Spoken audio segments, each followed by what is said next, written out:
लिखा हो खाली एडवांस एम्बुलेंस से एम्बुलेंस में मॉनिटर थिवा दरकार सेतरे ब्लड गैस थिवा दरकार सेतरे वेंटिलेशन फैसिलिटी थिवा दरकार ता भीतर गोटे लोक थिवा दरकार जदि हठात कार्डियक अरेस्ट हो गला कौन करिवो से कहीं ना आमर गोटे एम्बुलेंस एनालिसिस अच्छी कि प्रकृत में भुवनेश्वर एम्स परिकल्पना केमिति आरंभ होइतिला मुझे लिखी मोर choice of place Bhubaneswar second choice नहीं गले भुवनेश्वर जीवी कारण आज जे मु ओडिशा रे काम करनी सर जेतेबेले आपण दिल्ली एम्स रे थिले सेतेबेले आपण गोटे विश्वर विरल ऑपरेशन करथिले जोड़ा मुंड शिशुको शरीर को अलग करथिले जगा कालिया ऑपरेशन गोटे फेज आम 24 घंटा आ गोटे 22-23 घंटा कारण ए पिला गुडाकर टिके मुंड एमि जोड़ थिला जे तांकर गोटे भेन थिला एम्स रे प्रत्येक दिन शह शह लोग आसुचंती सेमानंकु प्रकृत रे हमें से उच्च मानर चिकित्सा जोगै पारु ना आम आफ्टरनून स्पेशल क्लिनिक करूँ stroke clinic epilepsy clinic Parkinson clinic. नमस्कार आमर केते कथा कार्यक्रम को स्वागत करुछि मु अभिन्न आशुतोष।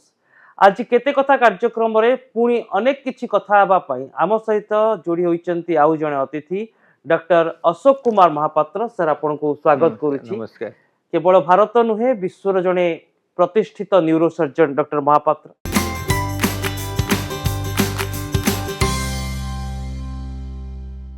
सर आज रही साक्षात्कार भितर मु आपण जीवन किसी अकुहा कथा जानिया पई चाहिबी ता सहित किसी स्वास्थ्य क्षेत्र गुरुत्वपूर्ण प्रसंग उपरे मध्य आलोचना करिबा। तबे प्रकृत रे सर आपण विषय रे किछि कहंतु आपणकर जन्म आपण पिलादिन आपण परिवार विषय रे। मोर जन्म है पुरी रे जगन्नाथपुरी रे पश्चिम द्वार से जहाँ कहते बासेली साई पुरी रे कहते सातटा साई अच्छे मेजर साई बासेली साई रो मो मामू घर मोर जन्म बासेली साई डिसेम्बर 1952 सेतेबेले आपणकर केमती थिला परिवार केमती पिलादिन कटिथिला आ परिवार केउ माने थिले सर। सेतेबेले मो अजाई थिले मो आई अजांकर आउ जने खुड़ी थिले मो अजांकर 6 जन झील और 7 जन पुओ थिले समस्त भितर मो मदर हूँ सब एजेड मो मदर आज बंची था 96-97 वर्ष होता आउ तांको परे आम जहाँ बड़ मामू तांको पुओ नीलू षडंगी जे आम पूरा एमएलए थे तेणु गोटे संभ्रांत परिवार थिला कारण से जयपुर राजा राजगुरु थे जयपुर राजस्थान तेणु से बड़ बड़ जमी बाड़ी भी थिला आमरी गाँव घर आम जो दक्षिण काली अच्छा वीर गोविंदपुर दक्षिण काली अच्छा से घर किंतु से गाँव रोते से मोस्टली रोते पुरी रे किंवा राजस्थान रे। आपणकर पिलादिने पाठ पढ़ा सर को स्कूल रे हितिला एवं तापर कॉलेज शिक्षा कोठी देखो आम सब गाँव रोलु कारण मो ग्रांड फादर तांकर 3 जेनेरेशन आम पुरी राजा राजगुरु थे किंतु मो ग्रांड फादर डेथ है 25 वर्ष रे मो फादर को 2 वर्ष और भाई भौणी को 5 वर्ष तेणु मो ग्रांड फादर और मो ग्रांड फादर फादर से भाविले अशुभ जगह तो से सबू घर घरे पूरे 3टा घर था आज को 100 वर्ष तले पूरे 3टा घर था किंतु सबू बिकिदेले बिकी गाँव को पड़े अर्थात आपण सामग्रिक भाव गोटे संभ्रांत श्रेणी रे बा संभ्रांत परिवार अपर मिडिल क्लास एवं पाठ पढ़िबार भी बेस सुजोग पाइतिले मो एक्चुअली सेति आमे गाँव को जब पळे आसिलु सेतले आमे पिला गाँव रे थिला मोर कके बापा जन थिले एडीएम से 1947 रो ओएस अच्छा किंतु तांको पिला माने तांकर 3टी पुओ और 2टा झियो सब जाउथिले किंतु आम मो ग्रांड मदर कहले आम पुओ गोटे बर्तमान से गाँव रहू आम पिला माने गाँव रहतु आमे समस्त समर वैकेशन एकाठी होतलु मो ककी बाबा तांको मिसेस मरि जाथिले मो ग्रांड फादर मरि जाथिले मो मदर ग्रांड मदर थिले तेणु गोटे फैमिली रो हेड अच्छा मैंने ककी बापा स्त्री मरी जाइए आ गोटे हजबैंड मरी जाइए वाइफ अच्छा तो गोटे जॉइंट फैमिली भितर 2 भाई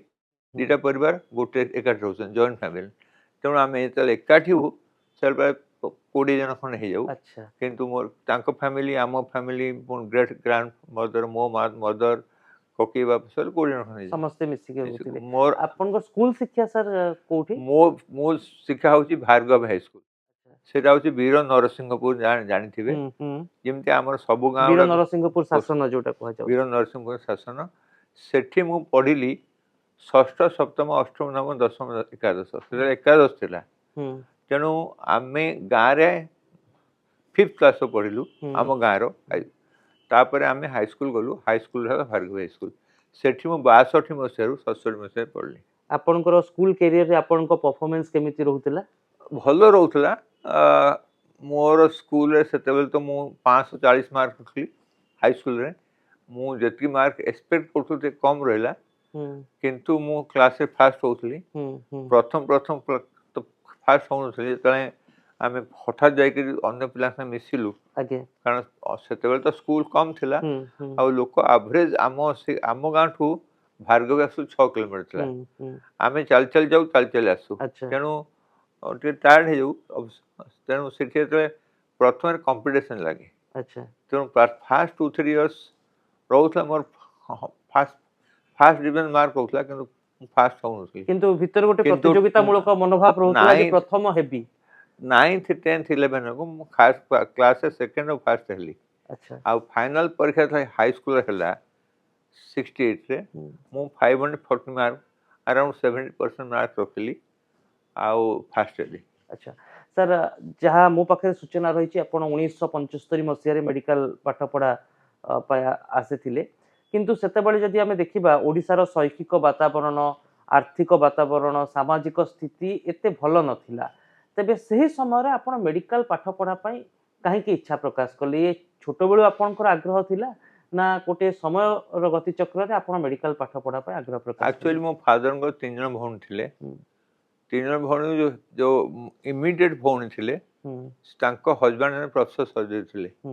ରାଜୁ ଦାସ କଲକିରି କଟକରେ ଆଚ୍ଛା ଏବେ ଗୋଟେ ରାଜ କ୍ଲିନିକ ଅଛି ଆଜ୍ଞା ଚାଉଳିଆଗଞ୍ଜ ପାଖରେ ଆଚ୍ଛା ତେଣୁ ସେ ଥିଲେ ଆଉ 2 ଜଣ ସବୁ ଇଞ୍ଜିନିୟର ଆଚ୍ଛା ଜଣେ ପାରାଦୀପ ପଟେ ସେତେବେଳେ ତ ସେମାନେ ଛୋଟ ଥିଲେ ହୁଁ ହୁଁ ମାନେ ସେ ରିଟାୟାର ହେଲେ ପାରାଦୀପ ପୋର୍ଟରୁ ହୁଁ ଆସିଷ୍ଟାଣ୍ଟ ନାଇଁ ତାଙ୍କୁ କ'ଣ କହନ୍ତି ଡେପୁଟି ଚେୟାରମ୍ୟାନ୍ ଆଚ୍ଛା କାରଣ ତାଙ୍କ ଚେୟାରମ୍ୟାନ୍ ଜଣକ ହେଉଛନ୍ତି IAS ଅଫିସର ହୁଁ ହୁଁ ତେଣୁ ମୁଁ ଦେଖିଲି ଜଣେ ରହୁଛନ୍ତି କୋଲ୍ ଇଣ୍ଡିଆରେ ହୁଁ ସେ Mahanadi cold fielder chief general manager ଥିଲେ ଆଉ ଜଣେ ଥିଲେ ମୋ ଫାଦରଙ୍କର ସଭା ସାନ ଭଉଣୀ ଇଏ ଥିଲେ ଆମର ଥିଲେ ପାରାଦୀପ ପୋର୍ଟରେ ଥିଲେ ଆଉ ମୋର ଯେ ଫାଦରଙ୍କ ଇମିଡ଼ିଏଟ୍ ସିଷ୍ଟର ସେ ଫାଦରଙ୍କଠୁ 5 ବର୍ଷ ସାନ ତାଙ୍କ ହଜବାଣ୍ଡ ପ୍ରଫେସର ଥିଲେ ଆଚ୍ଛା କିନ୍ତୁ ସେତେବେଳେ ପ୍ରଫେସର ନଥିଲେ ସେ ଆସୋସିଏଟ୍ ପ୍ରଫେସର ଥିଲେ ଆଚ୍ଛା ତେଣୁ ସେ ଆମ ଘରକୁ ଯିବା ଆସିବା ମୁଁ ଦେଖେ ହୁଁ ହୁଁ ଡକ୍ଟର ମାନଙ୍କର ଇଞ୍ଜିନିୟର ଭିତରେ ଡିଫରେନ୍ସ କ'ଣ ହୁଁ ତେଣୁ ମୁଁ ଦେଖିଲି ଆମ ଘରେ ତ ଅଲରେଡ଼ି ଅଛନ୍ତି ଇଞ୍ଜିନିୟର ଅଛନ୍ତି 2 ଜଣ ତାହେଲେ ମୁଁ ଗୋଟେ ଫ୍ୟାମିଲି ଆଉ ଗୋଟେ ଡକ୍ଟର ହେଲେ ଭଲ ହବ ଆପଣ କ'ଣ ସେ ଡିଫରେନ୍ସିଏସନ ଦେଖିଥିଲେ ଇଞ୍ଜିନିୟର ଆଉ ଡକ୍ଟରଙ୍କ ଭିତରେ? ଡକ୍ଟର ମାନେ ମୋର ସିନସିୟର ହୁଁ ମୋର ଥଟଫୁଲ ହୁଁ ଲେସ୍ ମାନେ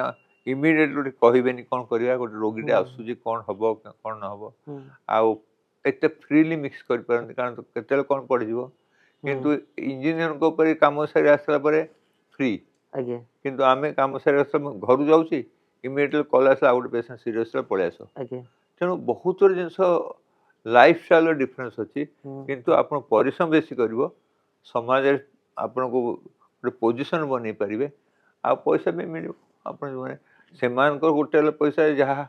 ସରକାରୀ ପଇସା ଯିଏ ଆମର ଗୋଟେ ଲୋକ ସରକାରୀ କାମ କରୁଛି ମୋ ସନ୍ଧ୍ୟାବେଳେ କ୍ଲିନିକ୍ କରୁଛି ନିଜର କ୍ଲିନିକ୍ କରୁଛି ବହୁତ ପଇସା ରୋଜଗାର ଆଜ୍ଞା କରୁଛନ୍ତି ଆଜ୍ଞା ତେଣୁ ପଇସା ୱାଜ୍ ସେକେଣ୍ଡାରୀ ହୁଁ ବଟ୍ ପ୍ରତିଷ୍ଠାତା ସମାଜରେ ହୁଁ ଡକ୍ଟର ମାନେ ତ ବହୁତ ଭଲ ଓକେ ସାର୍ ଆପଣ ଯେମିତି କହିଲେ ଯେ ଆପଣ କାମ ସାରିକି ଫେରୁଥିବେ ଘରକୁ ସେତେବେଳେ ଗୋଟେ କଲ୍ ଆସିବ ଆଉ ଜଣେ ପେସେଣ୍ଟ ଗୁରୁତର ଅବସ୍ଥାରେ ଆସି ପହଞ୍ଚିଲି ଏମିତି ପ୍ରାୟ ସାର୍ ଦିନକୁ ଆପଣ କେତେ ପେସେଣ୍ଟ ଦେଖନ୍ତି ବର୍ତ୍ତମାନ ସମୟରେ? ଏବେ ତ କମିଗଲେଣି କାରଣ ନ୍ୟୁରୋ ସର୍ଜନ ସଂଖ୍ୟା ବଢ଼ିଗଲେଣି ଆଜ୍ଞା ଯଦି ଆପଣ ଦେଖିବେ ନ୍ୟୁରୋ ସର୍ଜରୀ ଷ୍ଟାର୍ଟ ହେଇଥିଲା 1950ରେ ଆଜ୍ଞା 1970 ବେଳକୁ 30 ଜଣ 40 ଜଣ ଖଣ୍ଡେ ନ୍ୟୁରୋ ସର୍ଜନ ଥିଲେ ଆଜ୍ଞା ଆଉ ମୁଁ ଯେତେବେଳେ ପାଠ ପଢ଼ୁଥିଲି ଦିଲ୍ଲୀରେ ଆଜ୍ଞା ଏମ୍ସରେ କଲି ନ୍ୟୁରୋ ସର୍ଜରୀ 1980ରେ ମୋତେ ଲାଗୁଛି ସେତେବେଳେ 50 ଜଣ ଖଣ୍ଡେ ନ୍ୟୁରୋ ସର୍ଜନ ଥିଲେ ଆଜ୍ଞା ଇମାଜିନ୍ କରନ୍ତୁ ସାରା ଇଣ୍ଡିଆରେ 50 ଜଣ ନ୍ୟୁରୋ ସର୍ଜନ ଆଉ ଓଡ଼ିଶାରେ 2 ଜଣ ଥିଲେ ଜଣେ ସନାତନ ରଥ ଆଉ ଜଣେ ଥିଲା BS ଦାସ ଆଜ୍ଞା ଗୋଟେ ଷ୍ଟେଟ୍ରେ 2 ଜଣ ନ୍ୟୁରୋ ସର୍ଜନ ଅଛି ତାହେଲେ ଆମେ କ'ଣ କଥାବାର୍ତ୍ତା ବିଷୟରେ ସେ କରିପାରିବା ସମୟରେ କେତେ ରୋଗୀଙ୍କୁ ଆପଣ ପ୍ରତ୍ୟେକ ଦିନ ଦେଖୁଥିଲେ ସାର୍? ଆମେ ସେତେବେଳେ ତ ପ୍ରାୟ एम्स आम प्राय 100 टू 150 पेसेंट जन देखू प्रत्येक दिन प्रत्येक नहीं आम थाए आम जो प्रथम वर्ष जाइलु हम्म, हम्म, तो एते माने कम आसुले किंतु जेतेबेले सीटी स्कैन पळे आसला एमआर स्कैन पळे आसला अन्य जगह फैसिलिटी बढ़ी गला कारण जेते प्रथम सीटी स्कैन नथला हम्म, हम्म, फास्ट में सीटी स्कैन टा इंडिया रे आसला एम्स रे 1978 मार्च हम्म, तार एमआर आसला तो लोक देखिले आउरी सुविधा लगा कि दिल्ली पळेबे ट्रेन रे सब जिनस करे ट्रीटमेंट करेबे okay, तेणु आस्ते आस्ते वेटिंग लिस्ट बढ़ला अच्छा आम जो आम पाखे 10 टी 15 टी बेड था न्यूरो सर्जरी हम्म, आमर मोटे वेटिंग लिस्ट नथला अच्छा आमर 30 टा बेड था गोटे फुल वार्ड आगे और गोटे मास हो गला वेटिंग लिस्ट आगे जेतले आमर 200 बेड था 400 वेटिंग 4 वर्ष वेटिंग लिस्ट हो गला 4 वर्ष 4 वर्ष अर्थात जने न्यूरो सर्जरी रो ट्रीटमेंट पाए न्यूरो 4 वर्ष सेट अपेक्षा में आमे करिवे कोन करू हाँ immediate category urgent category semi urgent category किछ तो नॉन अर्जेंट नहीं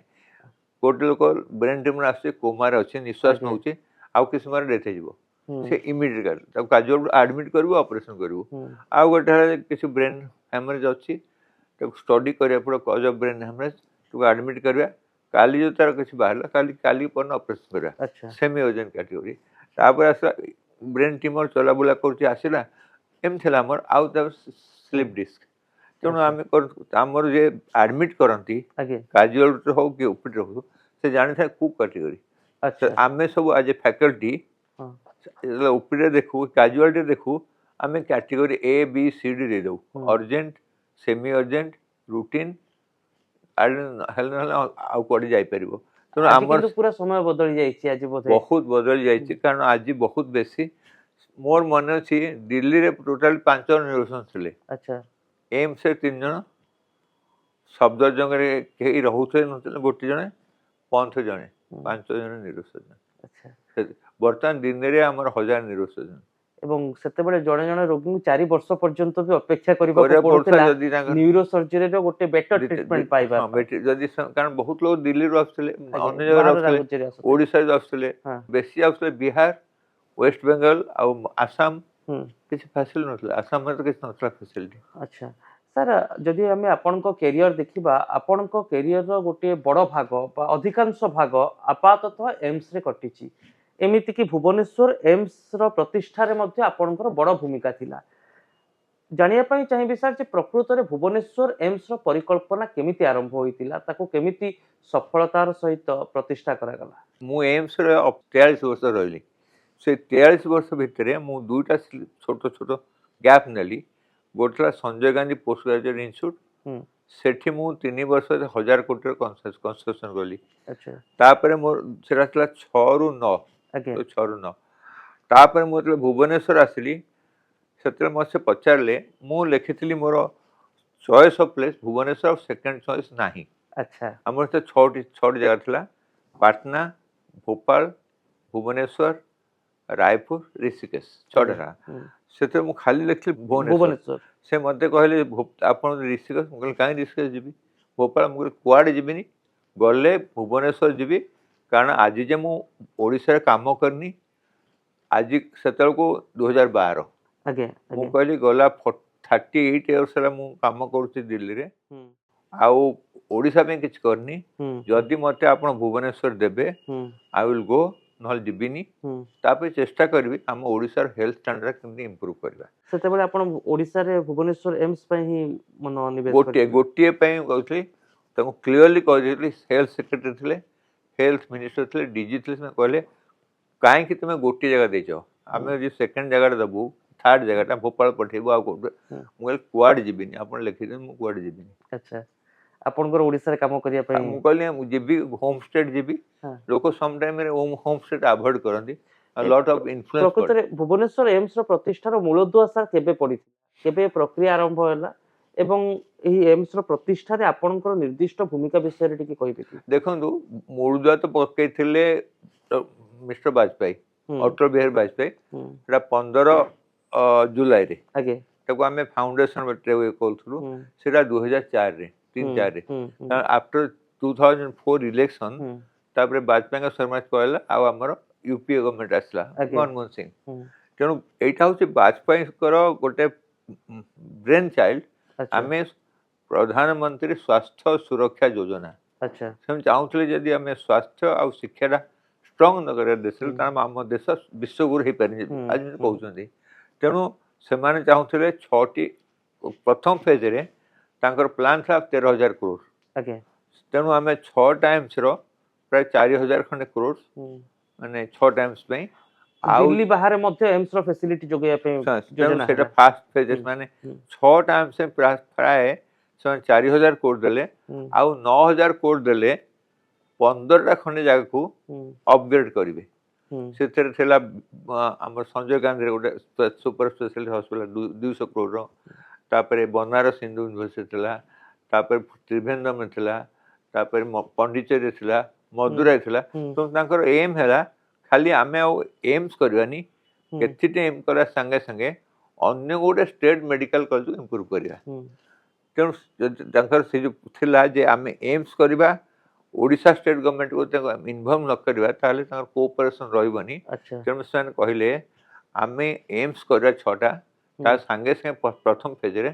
13टा कि 14टा जगह को आमे अपग्रेड करवा जहाँ द्वारा सिटी एमआरआई अल्ट्रासाउंड एगुड़ा फैसिलिटी आसपार से 2004 रे तेणु से कौन है जो गवर्नमेंट चेंज होगला से गोटे गवर्नमेंट चेंज आ गोटे गवर्नमेंट होची तेणु से स्टडी कले कलापर बजेट अपग्रेड कले तेणु से जो बजेटा 2004 होता तार बाहर काम करूँ तेणु से बढ़ेले तेणु यही मात्रा आमर सब जगह बजेट एवं गोटे एम्स कस्ट हो प्राय 2,000 टू 2,500 करोड़ तेणु आम कहीं ये बढ़ला तेणु मोर प्लान कौन थी जे आम इमिटी कम करवा आमर भल भल गोटे हॉस्पिटल हम वार कल्चर आसो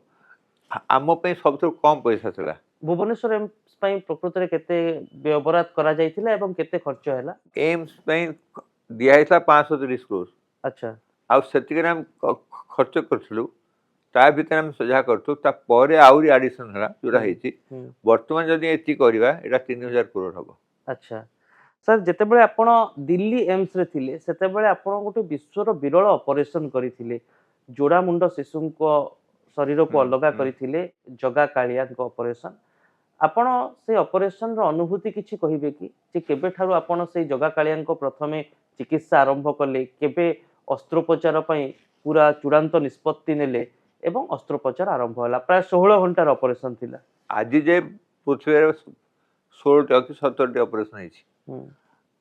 गोटे कॉन्फ्रेंस अटेंड कर जाइथिले मु जाइथिली बुनोस आयर्स 2004 रे सेटा 4 अगस्त 2004 सेटा world Congress of paediatric neurosurgery मतलब सेते बेले हमर वर्ल्ड रे 100 खंड मेंबर थिले टोटल वर्ल्ड रे 100 अच्छा तार प्रथम दिन हमर था CME continue medical education programme प्रथम दिन थिला सेते बेले जाए 1986 मसियारू 2003 जे 4टी पिला ऑपरेशन थिले अच्छा तेणु जो 4टा पिला ऑपरेशन थिले सेते बेले प्रथम दिन सीएम रे कहले this will be only on मुंडो जोड़ा पिला को जो क्रानियोपैगस बेबी 4टी ऑपरेशन थिला फर्स्ट आइतला सॉल्ट लेक सिटी सेकंड था न्यूयॉर्क गोटे आइतला हमर केप टाउन आ गोटे लंडन 4टी पिला आइतले से 4टी लोक जगह जो टीम थिले से माने सकाळ 8 रु संध्या 4 रे तांकर एक्सपीरियंस कहली गोटे केसर अच्छा जे आमे एया कलु से कौन दुर्भाग्य कौन थिला जे से कई बस नथिले किंतु मोर टे इंटरेस्ट ला एगोटा कौन कले केमती गोटे सिचुएशन आसला मैं कौन करिया तेणु मोर मन अच्छी हॉल रे 20-30 लोक बसथांती किंतु एते बड़ माने सेमान कई रियलाइज करबेन जे जीवन में गोटे ऑपरेशन करिया पड़िबो तेणु सेमान रिलैक्स करथले जे मोर मन अच्छी एठू बुनोस आस पहुंचा पाई मत लगे 32 घंटा कि 33 घंटा अच्छा फ्लाइंग टाइम दिल्ली रु सिंगापुर 8 घंटा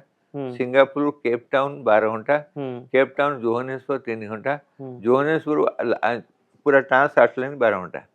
जे आम आड करदे 33 कि 32 घंटा होता किंतु मुझे देखिली आम जीवन में बहुत सारा कर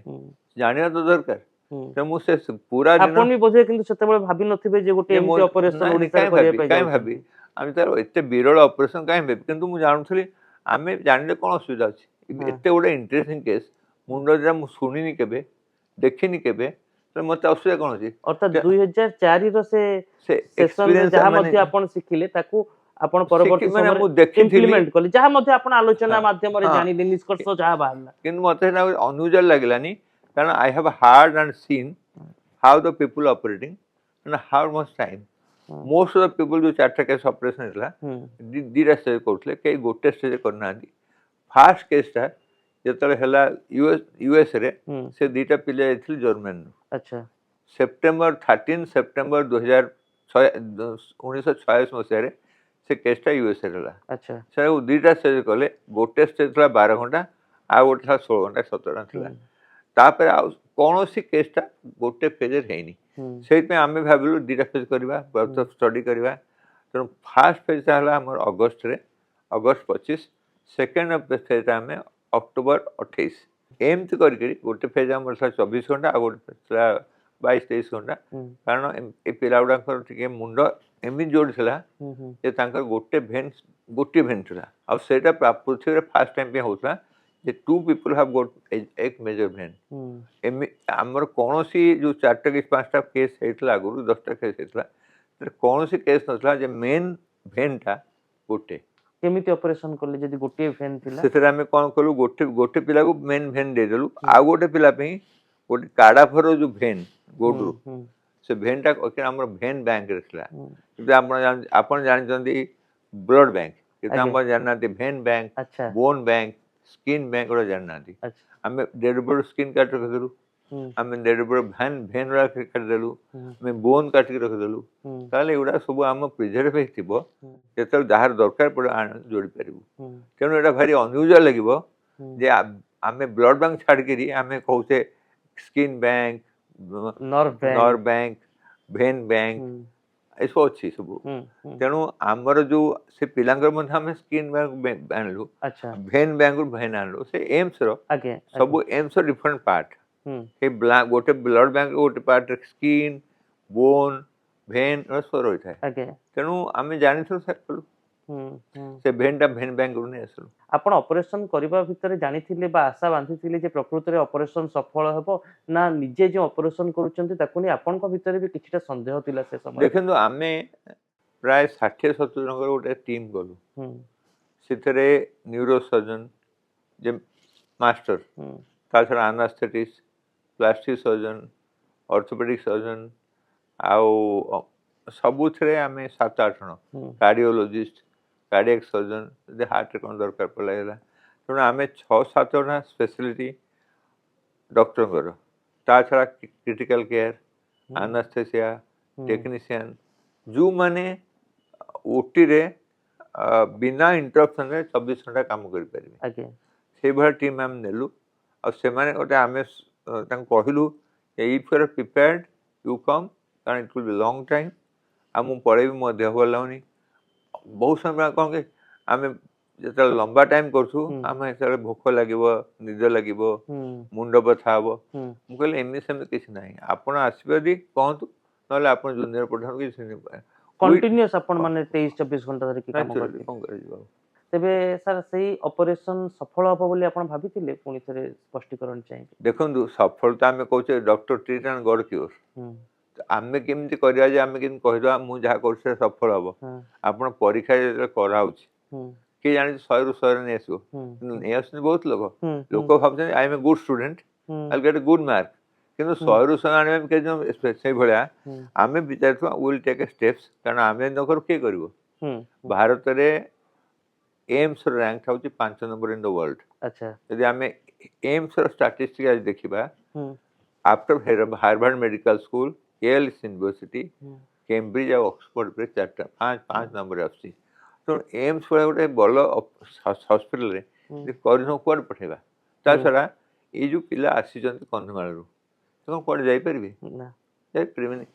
ତେଣୁ ଆମେ କହିଲେ ଏଇଠି କରିବା କିନ୍ତୁ ଆମେ ଭଲ କରି ପ୍ଲାନ୍ କରି କରିବା there is nothing urgency we study then will do ତାହେଲେ ଆମେ ହବ। ସାର୍ ମନ ଭିତରେ ଗୋଟେ ପ୍ରଶ୍ନ ଆସେ ଏତେ ଜଟିଳ ଅପରେସନ ଯଦି କୌଣସି ଘରୋଇ ହସ୍ପିଟାଲରେ କରାଯାଇଥାନ୍ତା ତାର କଷ୍ଟ କେତେ ଆସିଥାନ୍ତା ଆଉ ଏମ୍ସରେ ଯଦିଓ ଏହା ଗୋଟେ ସରକାରୀ ଅନୁଷ୍ଠାନ ତଥାପି ଯେଉଁ खर्च करागला बा जो मात्रा मेडिसिन अन्य इक्विपमेंट ए सब बाबदर खर्च को मिसिले केते टंका खर्च होइतिबो? देखो आमे तो एम्स रे कैलकुलेट करनी किंतु मु आज यदि रेट्रोस्पेक्टिव कैलकुलेट करबी हां it must be 1 crore and plus अच्छा आम सेति मु कोन खेली जेतले हमको नवीन पटनायक गवर्नमेंट कहिला केते पैसा लागबो बोले 1 to 1.5 crore लागबो इते अच्छा तो अनप्रेडिक्टेबल केतेन पिला रहिबो केते हम्म, ब्लड लागबो से हमको 1 crore देले हम्म, I was very happy and I wrote a thankful letter हम्म, थैंकफुल लेटर किंतु आमे 20 लाख गो स्टेट गवर्नमेंट खर्च करू आ सब खर्च एम्स करू अच्छा एम्स नीचे खर्च एम्स करते खर्च कलु तेणु ओके मु तांको 80 लाख फेरिए देली अच्छा जदि आमे 2012 कथा कहूचे 1.5 कोटी तो 3-4 कोटी खर्च हबो हम्म, अराउंड हाफ ए मिलियन खर्च हबो तापी हम्म, तेणु सब जगह करि हबनी सब हॉस्पिटल करि हबनी टीम ऑफ दरकार हम्म, एथि मु कहूनी डॉक्टर सैलरी हम्म। डॉक्टर को पैसा किंतु इक्विपमेंट कथा हाँ कह जाओ हाँ मेडिसिन कथा कह जाओ आपण सपोर्ट देखो सिस्टम कथा कह जाओ ए बाबदर खर्च तेणु आपण यदि प्राइवेट गवर्नमेंट खर्च करिवे हाँ इट अबाउट 3 crores किंतु यदि आपण प्राइवेट कल तो आहुरी बहुत बेसी आपण जो 80 लक्ष फेरे देले गवर्नमेंट को सेते बेले सरकार किछि कहिलेनी किछ कहलेनि से देखल जाय मु लिखिली हाँ जे we have had spend only 20 lakhs from your budget हाँ और रेस्ट गवर्नमेंट ऑफ इंडिया खर्च करछि and it will more than 1 crore okay कुआडे गला मते रिप्लाई आसलानी मु पठे दिसली किंतु सर ये ऑपरेशन परे कालियार देहांत हो गला काहे कि गोटे शिशु बंचिला और गोटे शिशु मरी गला देखंतु जो कालियार देहांत हला से 4 वर्ष पर हला एमानकर ऑपरेशन हला सेप्टेम्बर अगस्त और अक्टोबर 2017 रे आगे कालियार देहांत हला नवंबर 2020 रे आगे I was always in believe that ए पिला में कोते हम तांकर निज एनवायरनमेंट पठे देबा सन ठीक है जल्दी तेणु किंतु ता माँ बापा नौ नथिले से कहउथले एठी अछु ताऊ दीटा रूम अछि एसी अछि 5 स्टार खाना मिलुची काई जण जीवो तेणु से माने 1.5 वर्ष रहले प्राय एम्स रे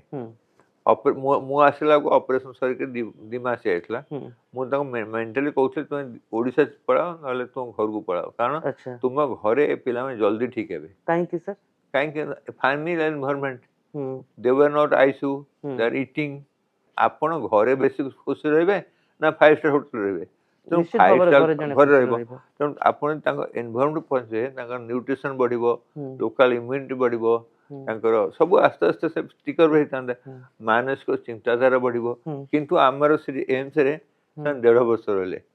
मु फेरिया पर मथन से आउरी गोटे वर्ष रहले अच्छा ता छड़ा कटक पळै आसले सेतबले कोन जस्टिफिकेशन नाही कटक 4-5 घर को घर जा भारी समस्त किसी इंटरेस्ट थिला कटक रे जो ट्रीटमेंट चालू थिला सेही टीम आपण मानक सहित जोगाजोग रे रहउतिले मो सा केही जोगा मु आसला परे ना सरकार जोगाजोग थिला कोई टीम कारण एथि कोनोसी टीम चाहुथले आमे हातरू छाड़ दो अच्छा आमे कहू जे समस्त गोटे केस को हैंडल करिकि निजर गोटे क्रेडिट न अपने प्रतिष्ठा बा नउथले क्रेडिट नेबा पई चाहुतिले तेणु आमको दरकार भी नथला मु तो कहूची जे डिसेंबर 17 मु रिटायर हेली ता पूर्व कहउतले तुम घरु पळाओ हां तो मु जाका कहबिनी तो रख बोली केना रखिथिले हम्म, से रहिया भितरे केता सेता से ऑपरेशन हेला ना वर्ष 7 मास हेतला हम्म, तापर 1.5 वर्ष माने हॉस्पिटल रहले हम्म, तामाने 3 वर्ष प्लस हे गला से जो सेकंड बिलर हमर कालाटा देसला तो निमोनिया हे गला आम देश रे commonest cause of death in children normal children is diarrhoea आउ निमोनिया निमोनिया तो जेकोनस पिला को निमोनिया हुए आ तार इम्यूनो डिफिशिएंसी अछि ताल तार बंचवा चांस कोन 30-40% ये गोटे बड़ गैप रहिला कि बा लेकुना रहिला कि जे दिल्ली रे जो टीम ऑपरेशन करिथिले आपनक टीम जेते बेले से माने ओडिसा फेरिले आ तांको सहित ट्रीटमेंट कन्सल्ट कले नाही जोगाजोग रे रहिले नाही जदि हुए तो सेही जोगाजोग रहिथांता स्थिति आज जगा कालियाଙ୍କ क्षेत्र किछि भिन्न होइथांता एटा तो कहया बड़ कष्ट किंतु एथिकली जो डॉक्टर माने ओडिसा ट्रीट कले आमु कांटेक्ट करे दरकार जे आमे जे डॉक्टर ऑपरेशन कर तांको कोन फीडबैक नवा मध्य में पचारि परथांती किंतु समस्त भाबिल they are competent for this ये किछ प्रॉब्लम नहीं they are eating talking eating moving काई कोन एक्सप्रेस करबो तेनु आमो साइड हला ethically we should have contact they should have contact अन्य साइड देखा କିଛି ରୋଗ ନାହିଁ, ସବୁ ଠିକ୍ ଅଛି, ଆମେ କାହିଁ ତାକୁ କାହାଠୁ ଖଣ୍ଡ ନେବା। ହୁଁ କ'ଣ ବର୍ତ୍ତମାନ ଆମେ ଯଦି କହିବା ଡକ୍ଟର ମହାପାତ୍ର ପେସେଣ୍ଟକୁ ଆସି ମାନେ କଟକରେ ଦେଖନ୍ତୁ, ସେ ଭାବି କ'ଣ କଟକରେ ଲୋକ ନାହାନ୍ତି ଗୋଟେ ଅର୍ଡିନାରୀ ପିଲାଙ୍କୁ ଟ୍ରିଟ୍ କରିବା ପାଇଁ? ହୁଁ ତେଣୁ ଛକା ପୁଞ୍ଜାରେ ରହିଗଲା। ହୁଁ କିନ୍ତୁ ମୋର କହିବା କଥା ହେଲା ଯେ ତାଙ୍କୁ ଓଡ଼ିଶାରେ ଏତେ ଦିନ ହସ୍ପିଟାଲ ରଖିବା କଥା ନୁହେଁ। ଆଚ୍ଛା ଯେତେବେଳେ ମୁଁ ଚାହୁଁଥିଲି ଡିସେମ୍ବର 17 ମସିହାରେ ତାଙ୍କୁ ଘରକୁ ପଠାଇ ଦିଅ, ଆଜ୍ଞା why should they stay up to 20 November? ହୁଁ ହୁଁ ତେଣୁ ଆମେ ତାଙ୍କୁ ହସ୍ପିଟାଲ ରଖିକି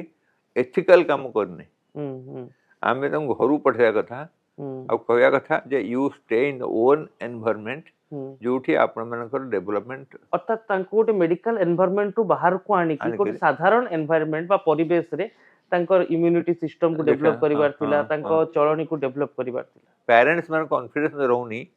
ଯେ ଆମର ପିଲାମାନେ ଗୋଟେ ଛୋଟ ଜାଗାରେ ବଞ୍ଚିପାରିବେ ବୋଲି। ଆଚ୍ଛା ତେଣୁ ଆମେ କଟକ, ଦିଲ୍ଲୀରୁ କଟକ, ହଁ କଟକରୁ ଫୁଲବାଣୀ ହେଡକ୍ୱାର୍ଟର, ହୁଁ ତାପରେ ଘରକୁ ପଡ଼ିଥାନ୍ତି। ଯଦି ଓକେ କଟକରେ 2 ବର୍ଷ ନକରି 2 ମାସ ରଖିଥାନ୍ତେ ଆଉ ମାସେ କରିଥାନ୍ତେ ତାଙ୍କ ଡିଷ୍ଟ୍ରିକ୍ଟ ହସ୍ପିଟାଲରେ, ଘରକୁ ପଠାଇ ଦେଇଥାନ୍ତେ। କିନ୍ତୁ ଭାବୁଛୁ ଆମର ଆପଣ କହିବା ପାଇଁ ଚାହୁଁଛନ୍ତି କି ଯଦି ସେହି ସମୟରେ 2017 ମସିହାରେ ଜଗା କାଳିଆ ଘରକୁ ଫେରି ଆସିଥାନ୍ତେ, ହୁଏତ ଆଜି କାଳିଆ ଜୀବିତ ଥାନ୍ତା, ହୁଏତ। ସେଇଟା କହିବା କଷ୍ଟ। ଆମେ କହୁଛେ ଜୀବନ ମୃତ୍ୟୁ ଡକ୍ଟର ହାତରେ ନାହିଁ, ହୁଁ କିନ୍ତୁ ଆମେ ଚାହିଁବା ବେଟର ରେଜଲ୍ଟ ହେଇଥାନ୍ତା। ହୁଁ କାରଣ ଗୋଟେ ପିଲା ତ ଚାଲି ଚାଲି ପଡ଼ିଯାଉଛି, ଦେହ ଖରାପ ହେଇଯାଉଛି, ହୁଁ ଫିଟ୍ସ ପଡ଼ିକି ଲୋକ ଡେଥ୍ ହେଇଯାଉଛନ୍ତି। ହୁଁ କିନ୍ତୁ ମୁଁ କହିଥାନ୍ତି ଯେ ଆମେ ଏଇଭଳିଆ ପ୍ଲାନ୍ କରିବା ଆମ ପାଖେ ଉଚିତ ହେଇଥାନ୍ତା ଯେ ଆମେ ଦିଲ୍ଲୀରୁ ଆସିଲା ପରେ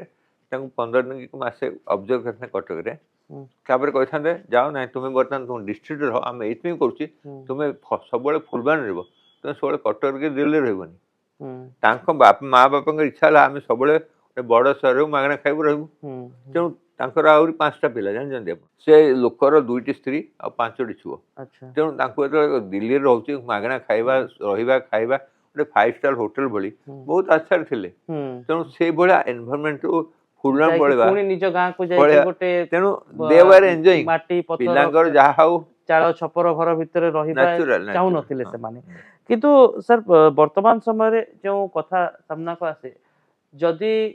ଜଗା କାଳିଆ ଉଭୟ ସେଇ ସମୟରେ ଘରକୁ ଆସି ଯାଇଥାନ୍ତେ ଏବଂ ତାଙ୍କର ଟ୍ରିଟମେଣ୍ଟ ଦିଲ୍ଲୀର ଟିମ୍ ସହିତ ଯୋଗାଯୋଗ କରି କରାଯାଇଥାନ୍ତା, ଅନ୍ତତଃ ଗୋଟେ ଭିନ୍ନ ଚିତ୍ର ଆଜି ଦେଖିବାକୁ ମିଳିଥାନ୍ତା। ଦେଖନ୍ତୁ ଦ୍ୟାଟ୍ ଇଜ୍ ଟ୍ରୁ, କାରଣ it will unethical not to involve the main treating team. ହୁଁ ଯୋଉଠି ଥାନ୍ତୁ, ଯେକୌଣସି ପେସେଣ୍ଟ ହଉ, ଯୋଉଠି ଥାନ୍ତୁ, ଯିଏ ମେନ୍ ସର୍ଜନ ଅପରେସନ କରିଛି ହୁଁ ସେମାନେ ଟେଲିଫୋନିକାଲି ମଧ୍ୟ କଣ୍ଟାକ୍ଟ କରିବା କଥା। ତାଙ୍କ ପ୍ୟାରେଣ୍ଟସକୁ କହିବା କଥା ଯେ ଆପଣ ଡକ୍ଟର ମହାପାତ୍ରଙ୍କୁ କହନ୍ତୁ, କାରଣ ସେ ଅପରେସନ କରିଥିଲେ। ହୁଏତ ଆଜି ସେଇ ତାହା ଯଦି ଘଟିଥାନ୍ତା, ଆଜି କାଳିଆ ବଞ୍ଚିକି ରହିଥାନ୍ତା, ଆଶା କରାଯାଇପାରେ। କାଳିଆ ବଞ୍ଚିଥାନ୍ତା କ'ଣ ହେଇଥାନ୍ତା କହିବା କଷ୍ଟ, ହୁଁ କାରଣ ଆମ ଦେଶରେ ନର୍ମାଲ ପିଲାଙ୍କର ବି ଡେଥ୍ ହେଉଛି। ହୁଁ ହୁଁ ତେଣୁ କିନ୍ତୁ ମୁଁ କହିଥାନ୍ତି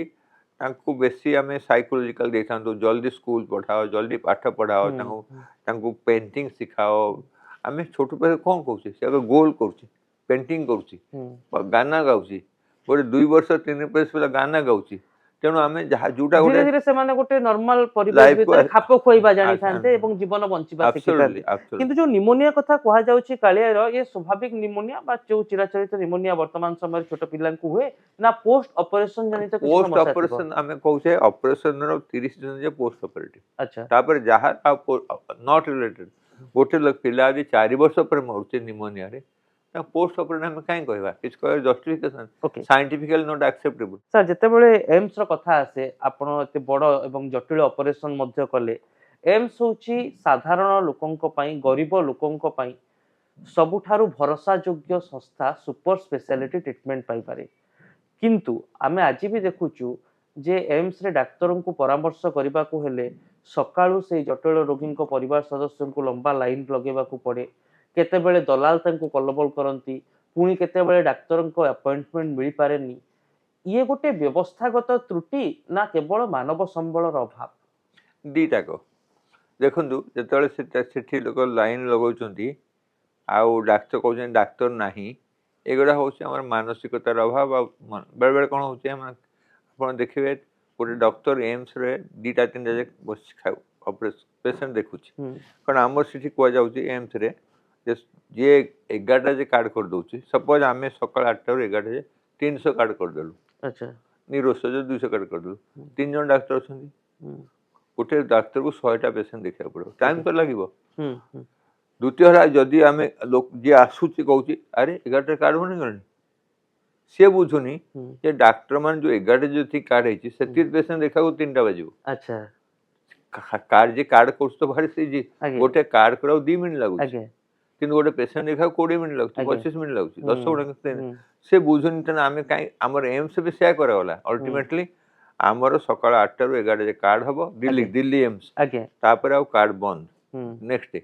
जदि तार किसी प्रोब्लेम अछि इमरजेंसी कैजुअली खोला अछि हम्म, जदि you can not have everybody walk in casually patient OPD आसेनी हम्म, कि ओपीडी पेशेंट कैजुअली हम्म, तेणु सेही दृष्टि देखिले you can not have walking clinic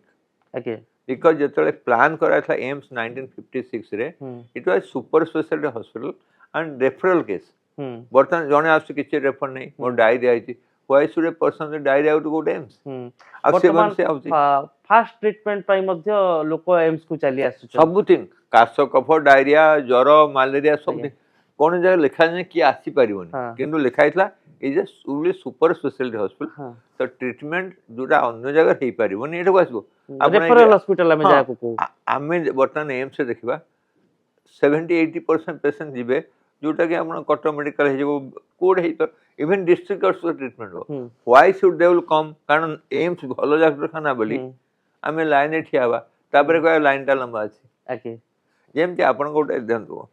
why जेतले हम राजधानी एक्सप्रेस आसला समस्त राजधानी एक्सप्रेस मिलुथला 4 मास वेटिंग लिस्ट आगे जदि समझ जन चाहूची गरीब लोक हो अमीर लोक हो हाँ। जस्ट बिकॉज समबडी पे फॉर दिस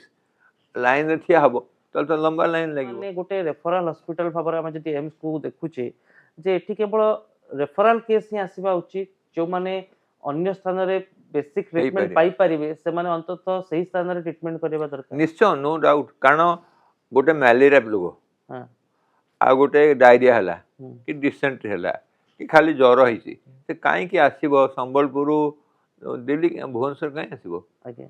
मु देखिछि ओडिसा रो मलेरिया पेशेंट दिल्ली जाइछन्ति अच्छा 4 दिन 5 दिन ज्वर हला तार ज्वर डायग्नोस हलानी गोटे फ्लाइट धरे इन्फ्लुएंसर लोक आगे मु कहली कि आपण एठो काहे आसिले ना 5 दिन ज्वर ठीक हलानी हम्म। जो माने संभ्रांत श्रेणी रो लोक हम सेतबेले कथा सुजोने सेतबेले फ्लाइट में अफोर्ड कर परिबे कारण सेतबेले भुवनेश्वर गोटे फ्लाइट जाउथला आरंभ में मु देखिछि भुवनेश्वर 3 दिन फ्लाइट थला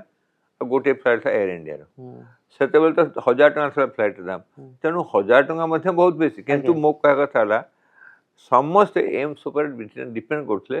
किछे कोन ला एम्स पर एबे मध्ये मु कहूछि ओडिसा भुवनेश्वर एम्स को सब जगह दरकार नहीं जहाँ डायरिया हला डिसेंट्री हला मलेरिया हला टाइफॉइड हला ट्रीटेड आजिकल आम डिस्ट्रिक्ट हेडक्वार्टर बहुत बढ़िया हो गलानी डिस्ट्रिक्ट हेडक्वार्टर गुड़ाक मेडिकल कॉलेज कर तेणु आज आज सब मेडिकल कॉलेज हो गला आम देश में स्पेशलिस्ट संख्या बढ़ीगला समस्ते एम्स कहीं जीवे तेणु एम्स जीवार कौन जस्टिफिकेशन ना ये कार्ड कर he doesn't know what is the disease आ जी आस लाइन रहूनी आगे कौन अच्छी तेणु वी हैव नो कंट्रोल आम जो अपॉइंटमेंट दिया आजिकल अपॉइंटमेंट दे कंप्यूटर जानी आप कौन डिजीज आप लिखले मोर ज्वर अच्छे कंप्यूटर रिफ्यूज तो करनी आम कह रिफ्यूज भी तो हुए तो जोटे टाइप बहुत सीरियस केस एक्सक्लूड हो तेणु आप कौन सी एमती गाइडलाइन करें जहाँ द्वारा ओनली खाली जोड़ाक अप्रोप्रिएट से जीवे तेणु आमको बहुत मात्रा एम्स डिपेंड न करके अन्य जगह ट्रीटमेंट करा दरकार ओके सर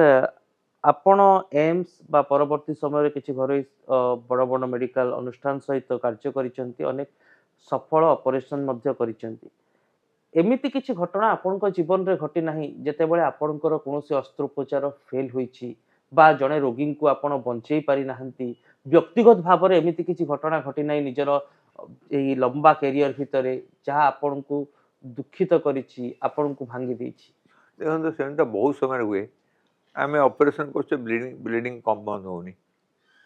आनास कह ऑपरेशन बंद कर ना तार हार्ट रोग रही देखु ऑपरेशन फील्ड ब्लीडिंग होची हठात ब्लीडिंग बंद होगला आम आनास कह पेसेंट बंची कि ना सी कौच ब्लीडिंग होची कि ना ये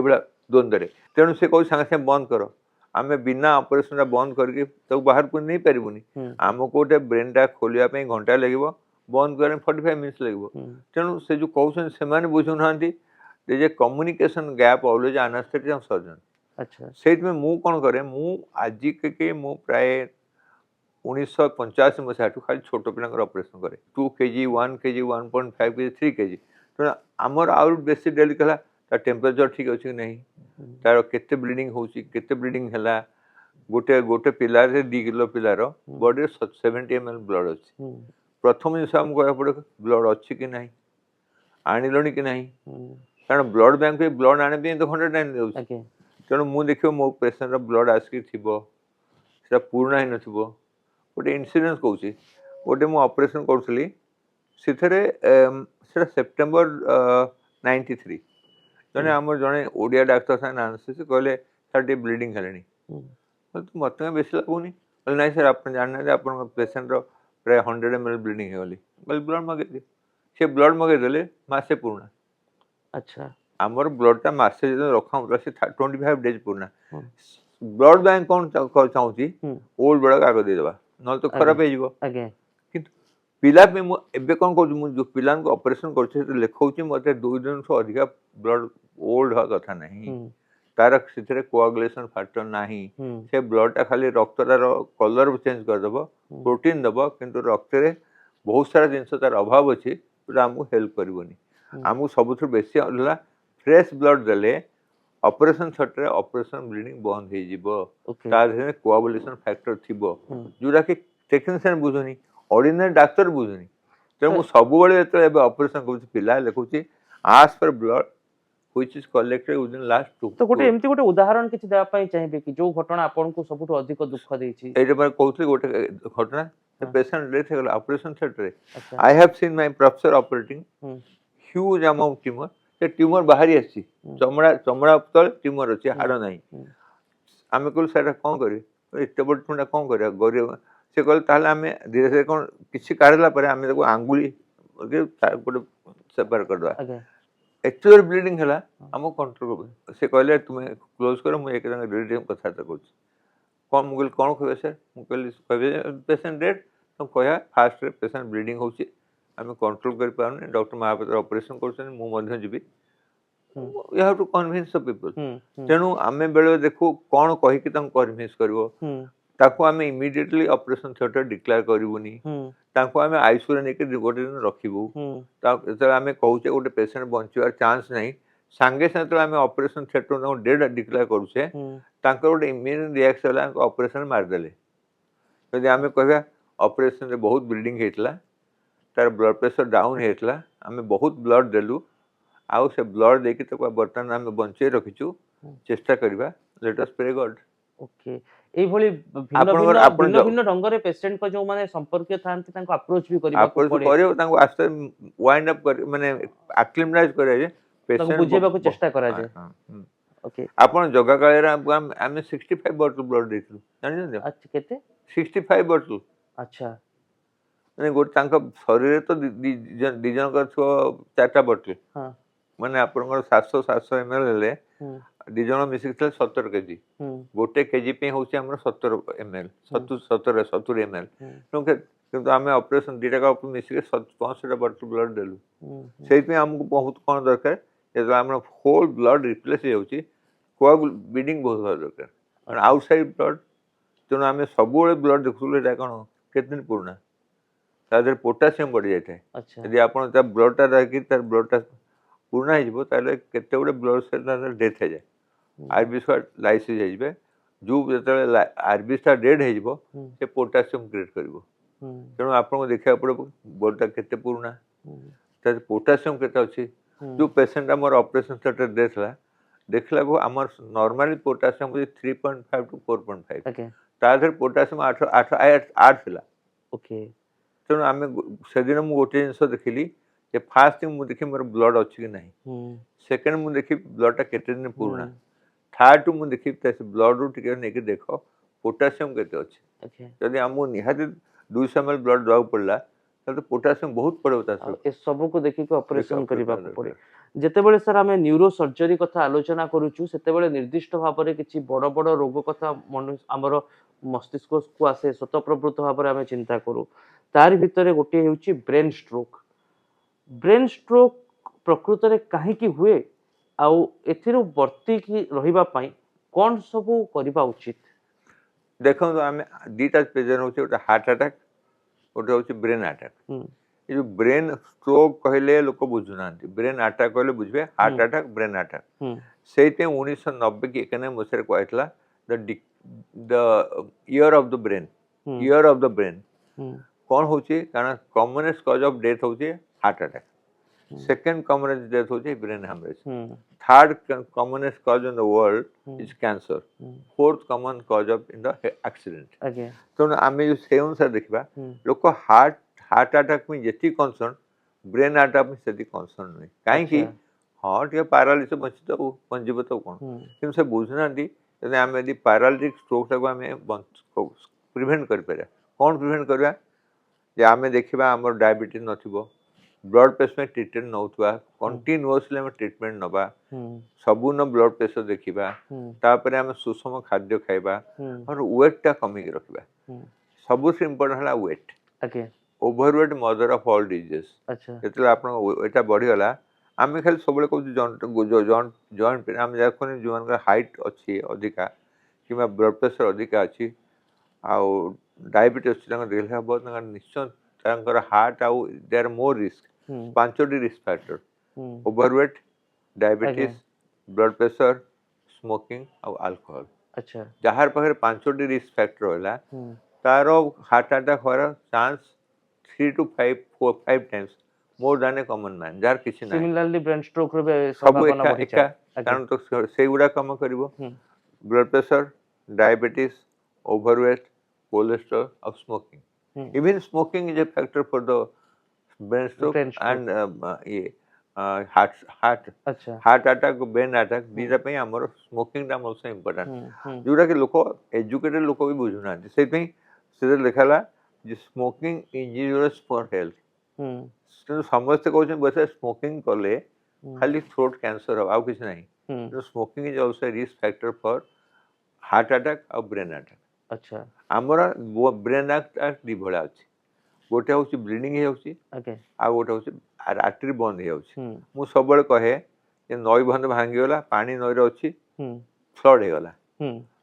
ନଈରେ ପାଣି ନାହିଁ, ଶୁଖିଗଲା। ଆଜ୍ଞା ଯେତେବେଳେ ଆମେ ନଈରେ ପାଣି ନାହିଁ, ହୁଁ that is a situation the artery is blocked, ହୁଁ ତାକୁ ଆମେ କହୁଛେ ଇସ୍କିମିକ୍ ଷ୍ଟ୍ରୋକ୍। ଆଜ୍ଞା ଆଉ ଗୋଟେ ସିଚୁଏସନ୍ ହେଲା, ଆମେ ଦେଖୁଛୁ ପିଲାମାନେ ନଈରେ କେମିତି ପୁରା ପାଣି ଆସିଥିବ, ଆଜ୍ଞା ମଧ୍ୟମ ରାତ୍ରରେ ଲୋକ ଶୋଉନଥିଲେ, କାଳେ ଫାଳେ ଭାଙ୍ଗିଯିବ, ତ ଭାଙ୍ଗିଗଲା ମାନେ ଯୁଆଡ଼େ ଯିବ ଫ୍ଲଡ୍ ହେଇଗଲା। ହୁଁ ତେଣୁ clot is like a flood situation. ହୁଁ ଯେତେବେଳେ ଆମ ହାର୍ଟରେ ବ୍ଲଡ୍ ସର୍କୁଲେସନ୍ ହେଉଛି, ସେଟା ଆମର ଯେମିତି ଆମ ଡ୍ରଟ୍ ସିଚୁଏସନ୍। ହୁଁ compare the drought and flood ହୁଁ ଟୁ ଦ ନଈ ବନ୍ଧ ଭାଙ୍ଗିଯିବ, ଫ୍ଲଡ୍ ହେଇଯିବ, ନଈରେ ପାଣି ଆସିବନି ବୋଧେ। ବର୍ତ୍ତମାନ ଆଜ୍ଞା ଆମେ all over world we are in a drought situation, ନଈରେ ଆଉ ପାଣି ଆସୁନି। ହୁଁ all the rivers are dead rivers now। Okay ତେଣୁ ତେଣୁ ଆମେ କହିବା ଯେ ଆପଣ ସୁସ୍ଥ ରହିବାକୁ ହେଲେ ହୁଁ ହାର୍ଟ ଆଟାକ୍ ଆଉ ବ୍ରେନ୍ ଆଟାକ୍ ପ୍ରିଭେଣ୍ଟ କରନ୍ତୁ। ହୁଁ ତାକୁ ପ୍ରିଭେଣ୍ଟ କରିବାକୁ ହେଲେ ବ୍ଲଡ଼ ପ୍ରେସର କଣ୍ଟ୍ରୋଲ କରନ୍ତୁ, ଖାଇବା କଣ୍ଟ୍ରୋଲ କରନ୍ତୁ, କୋଲେଷ୍ଟ୍ରଲ୍ ଖାଆନ୍ତୁନି, ସ୍ମୋକ୍ କରନ୍ତୁନି, ଓଭର ନାହିଁ। ଏଇ 4ଟି 5ଟି ଫ୍ୟାକ୍ଟରରେ ହୁଁ ସବୁ ରିସ୍କ ପଳେଇ ଆସୁଛି। ସାର୍ ଆମେ ମଧ୍ୟ ଆଇଏଫଆଇ ଫାଉଣ୍ଡେସନ ସହିତ ମିଳିତ ଭାବରେ ବ୍ରେନ୍ ଷ୍ଟ୍ରୋକ୍ କୁ ନେଇ ଆୱାରନେସ୍ କ୍ୟାମ୍ପେନ୍ କରୁଛୁ age A member of world stroke organisation.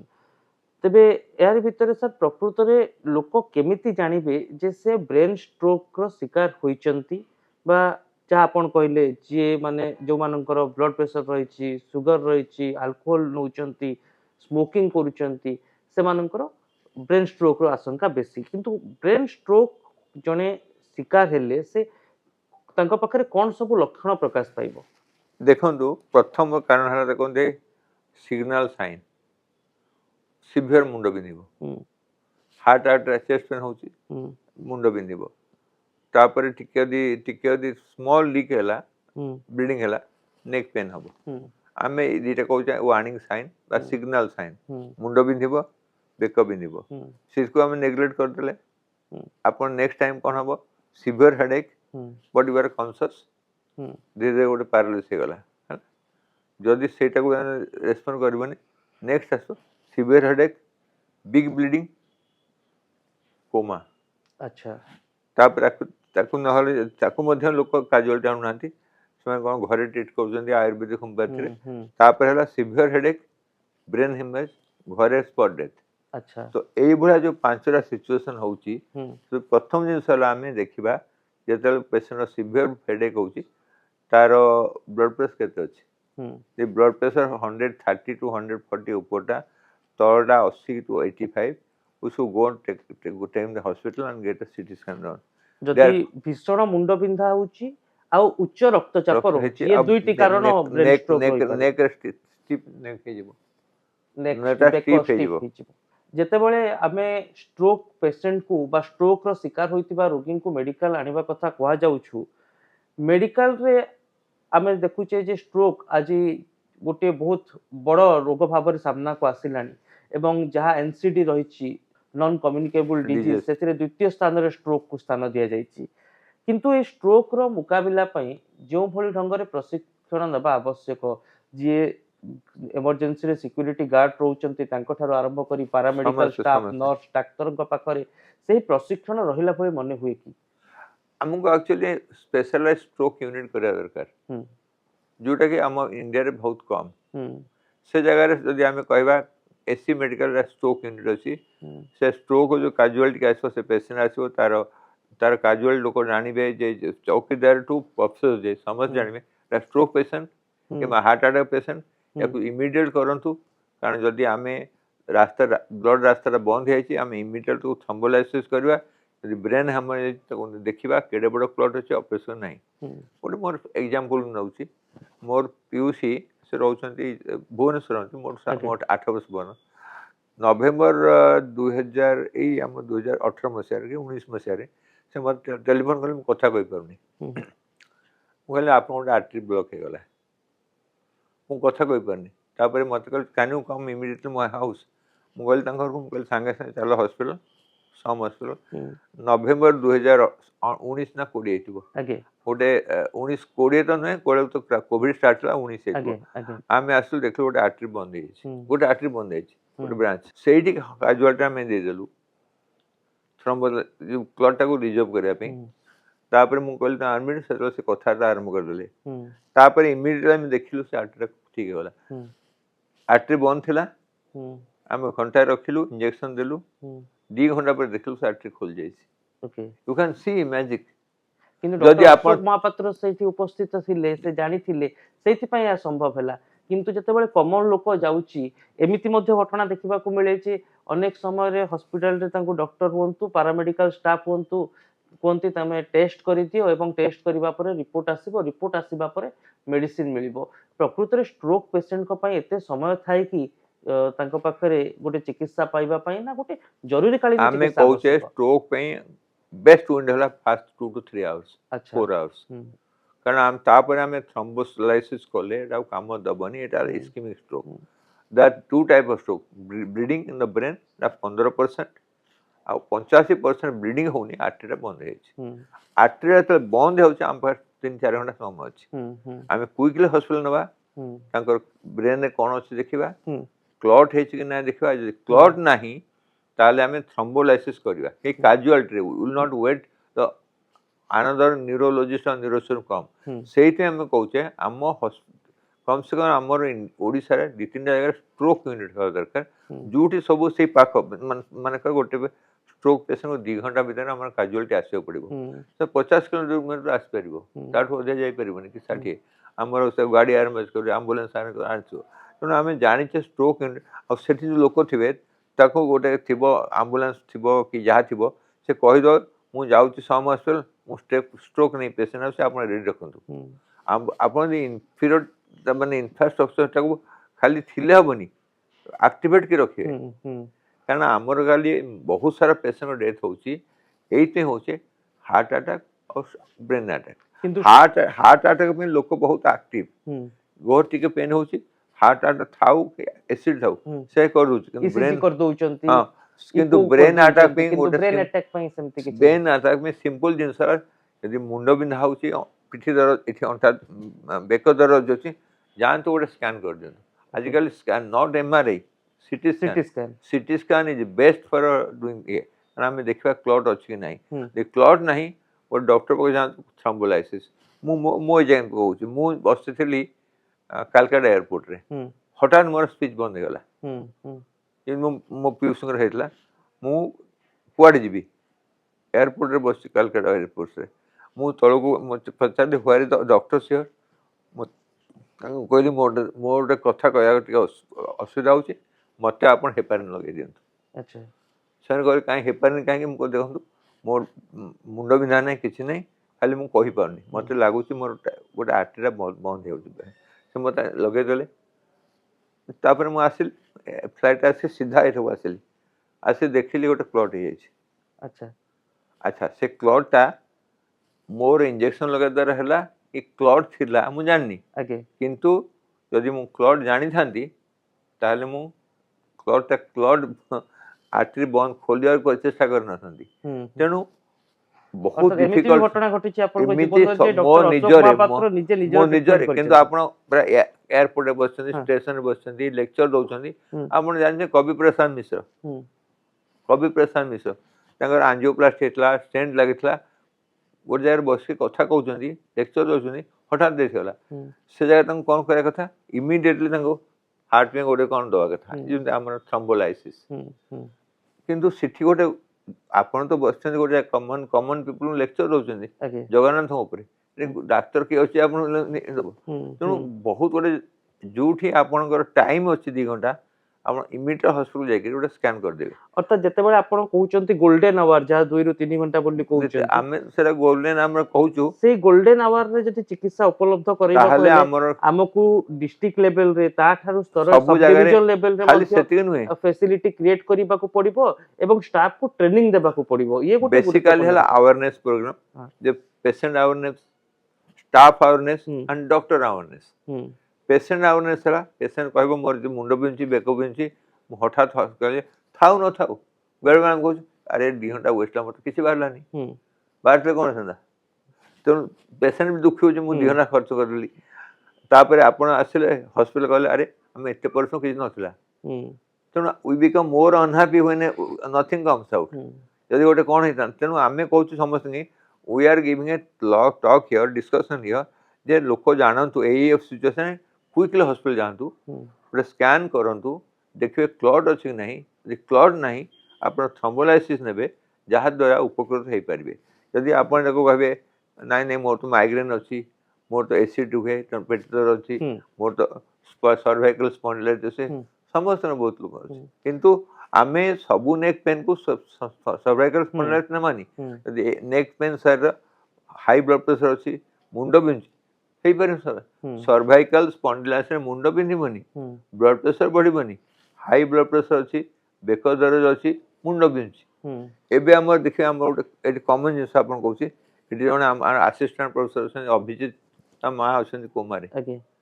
दुई मास सप्ताह तले से पेशेंट देखुतले से हठात पड़गल तले अच्छा ब्लड प्रेशर 200 थिला अच्छा तांकर ब्लड प्रेशर मेडिसिन खाउतले हठात ब्लड प्रेशर बढ़ी जाइतला से पड़ले एठी हम देखला एडे बड़ क्लट अछि ब्रेन रे से ता पड़गले 12 की गोटे बेले आउ तांको आनला हॉस्पिटल आधा घंटे जीवो से देखला को 2टा बेले देखला कोन बड़ा क्लट अछि से ऑपरेशन करा गला एबे भी कोमार अछन किंतु प्रकृତରେ एभଳି ब्रेन एटा अटैक रो पेशेंट मानकु सर देखिबा को हेले बा सेमानकु ट्रीटमेंट जोगिबा को हेले डाक्टर एवं पैरामेडिकल स्टाफ केउ दिगरे गुरुत्व देबा उचित देखंतु फास्ट है पब्लिक हां पब्लिक शुड नो आमर जहा होछि हठात मुंड बिनला सीवियर हेडेक हला बेकर दर्द हला आ ब्लड प्रेशर हाई अछि हम सामथन जीव से कहबो जेते आपण हॉस्पिटल जाउछनी से कहबे स्ट्रोक पेशेंट मु आसी casualty that is not good enough लोक डायरिया कफ कोबडी आसे मोर स्ट्रोक पेशेंट इमीडिएटली डॉक्टर देखो विथ फर्स्ट प्रायोरिटी आपण एक मु कैजुअलिटी आसी तेणु आप रिलेटिव जे आकपानी करबो ये स्ट्रोक पेशेंट आ गोटे जल्दी करंतु आपण एक गोटे जेते कैजुअल जाउछ काउदले बहुत रस से ए बेड रे सोंता हम देखुछु देखि घंटे पळेबो एटा मोर स्ट्रोक पेशेंट आपण स्कैन करंतु केमा मते टाइम जदी न हलो टाइम पळेबो किन कारण कैजुअलिटी जे मेस 100टा पेशेंट काउ देखि जहार बांति होछि झाड़ा बांति हो से भी कुछ सीरियस जहार मलेरिया से भी सीरियस जहार हार्ट हो से भी कुछ सीरियस केम जान कर अनलेस जे सेपरेट कार्डियक अलगा हम्म, न्यूरो एबे हमर एम्स रे कोन कराला ट्रमा सर्जन अलगा करागला हम्म, कार्डियक न्यूरो अलग अलग आगे। खाली कोन हबो cardiac neuro will go to one place trauma will go to one place तेणु आमे देखुचे हमर टेक्नीशियन क्लर्क हमर कार्ड बनौची समस्त जानना के हम्म, आपण जे क्लर्क अनोन कहबे लाइन ठिया छथि 10टा लोक लाइन ठिया छथि आपण के लाइन अरे मोर स्ट्रोक पेशेंट जल्दी कर न तो बंचबनी हम्म। तेणु सब जगह कहबे पड़बो किंतु से क्लर्क प्रकृत रे सेतिकी प्रशिक्षित कि जैसे जानिबे एवं ताको देखो प्रायोरिटी देबे आपण तक कहबे आपण डॉक्टर को कहतु स्ट्रोक केस जल्दी करिवे ताल से चेक कर दबो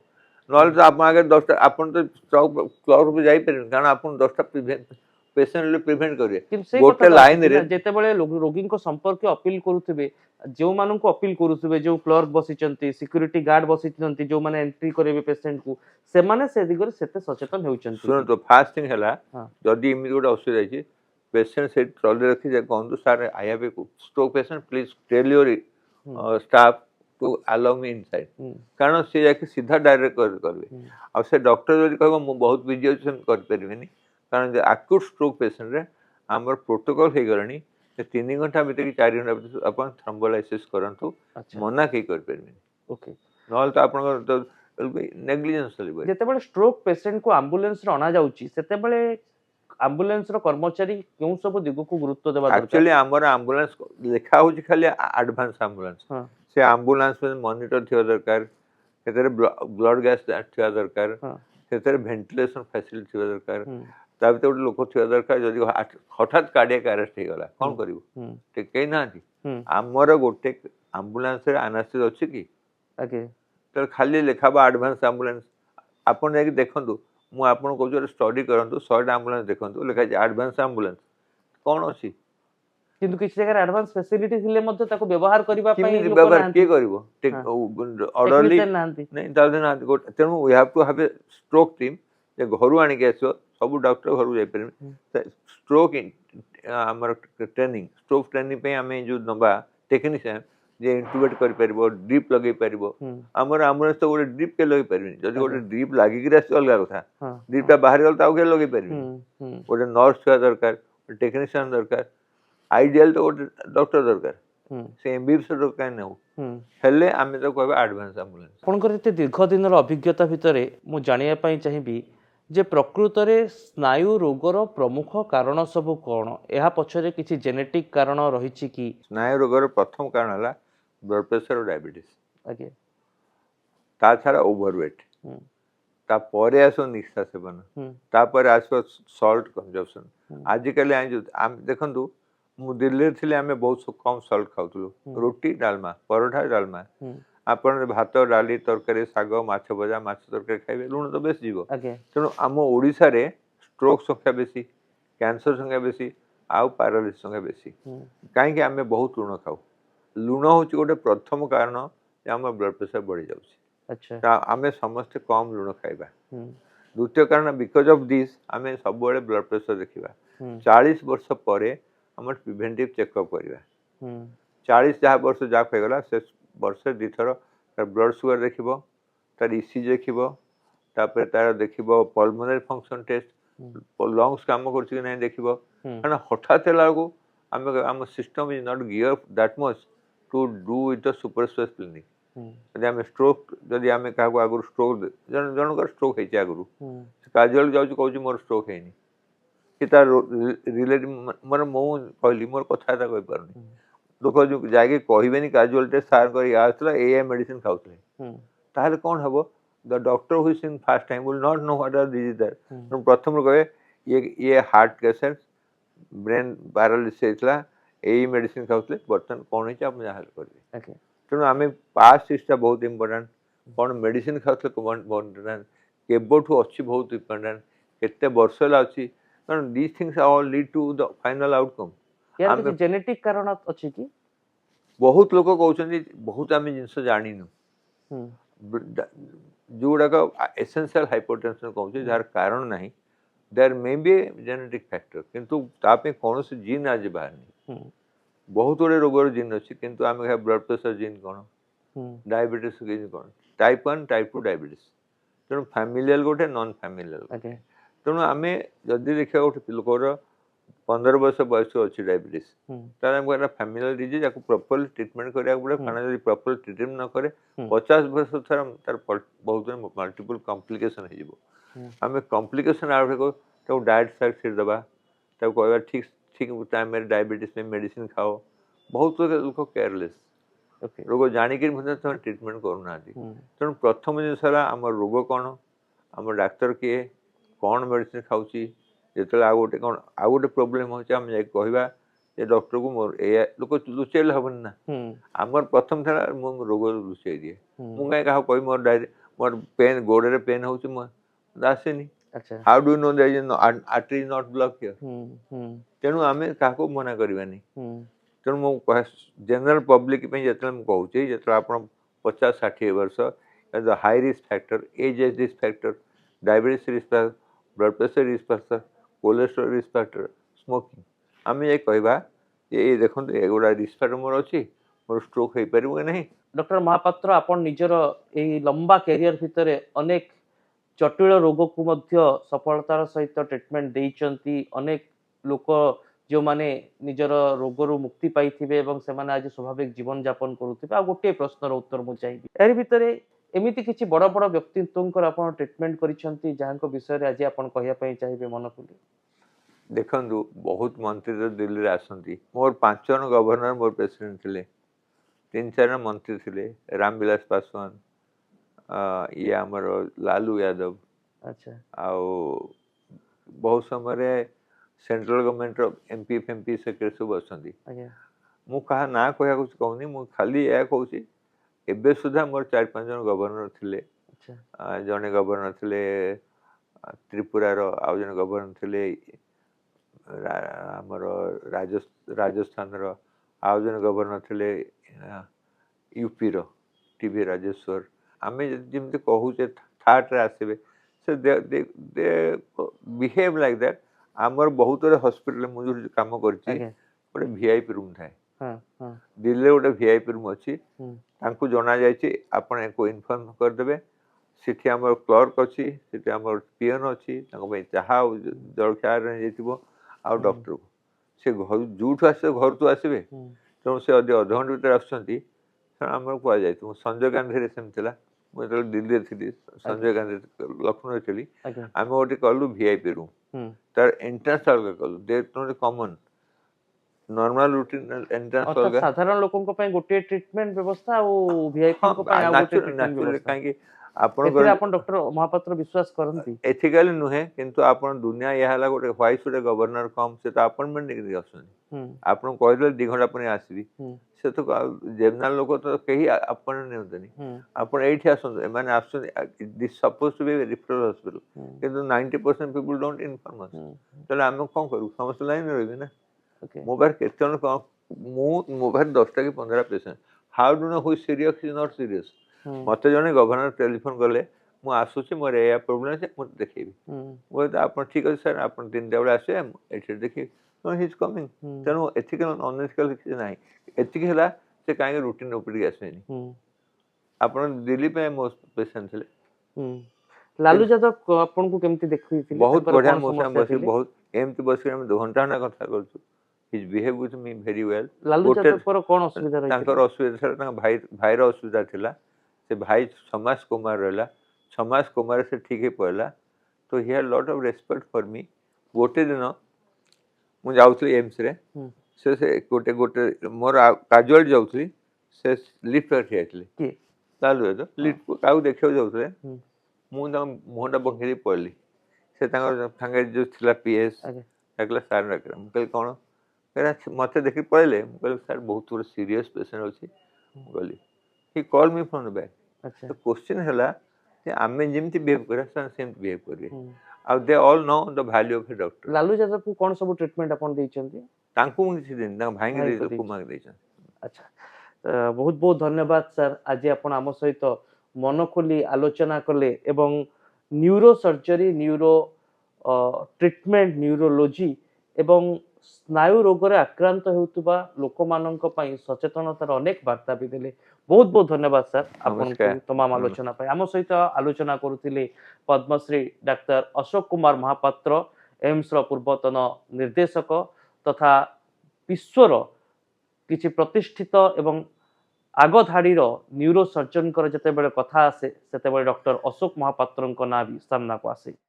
ତେବେ ଏଭଳି ବରିଷ୍ଠ ବ୍ୟକ୍ତିବିଶେଷ ମାନଙ୍କ ମନଖୋଲା କଥା ଦେଖିବା ପାଇଁ କେତେ କଥା କାର୍ଯ୍ୟକ୍ରମ ଜରିଆରେ ଓଡ଼ିଶା ଲାଇଭ୍ ସହ ଯୋଡ଼ି ହୁଅନ୍ତୁ, ଯେଉଁଥିରେ ଆମେ ଆପଣଙ୍କୁ ସମାଜର ବିଭିନ୍ନ ବର୍ଗର ବରିଷ୍ଠ ଏବଂ ସ୍ୱତନ୍ତ୍ର ବ୍ୟକ୍ତିବିଶେଷ ମାନଙ୍କର ଅଙ୍ଗେ ନିଭା କଥା